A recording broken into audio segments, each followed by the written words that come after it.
प्रमद बर' बिथांनि समस्ति दिनै प्रमद बर' बिथाङा बिनिफ्रायनो देरहानानै सासे बिटिसिनि सीएम जानानै दङ। किन्तु बिथाङा सीएम जादोंब्लाबो दिनैनि तारिखाव प्रमद बर' बिथांखौ सासे आबुं दैदेनगिरि होननानै गयबारि समस्तिनि रायजो राजाल' नङा गुबुन गुबुन समस्तिनि बिटिसि हालामनि रायजो राजाफोरानो बिथांनि रायजो सलायनायखौ सुखुवाखै।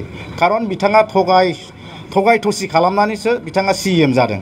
बिथाङा रायजो राजाफोरखौ बिभिन्न माबा माबि होगोन होननानै प्रलबन होनानै दिनैहाय बिथाङा सिफ जादों आरो बिनिफ्राय देरहालांदों। आरो नोंथांमोनहा मिथिगौ बिथाङा बिटिआरनि जिथु एमअएस आव लिरनाय दं बे लिरनाय बायदियै बिथांमोनहा आखरै आखरै दिनै इमप्लिमेन्ट खालामगोन होननानै बुंदों। बेखौ रायजो राजाफ्रा मिथिबाय। जोंनि बर'नि रायजो राजा जोंनि बर'नि माखासे इन्टेलेक्सुयेलफ्रा मिथिबाय बेयो माब्लाबाबो इमप्लिमेन्ट जाया। बेखौ रायजो सरकार बा भारत सरकाराबो क्लियार जाखाबाय।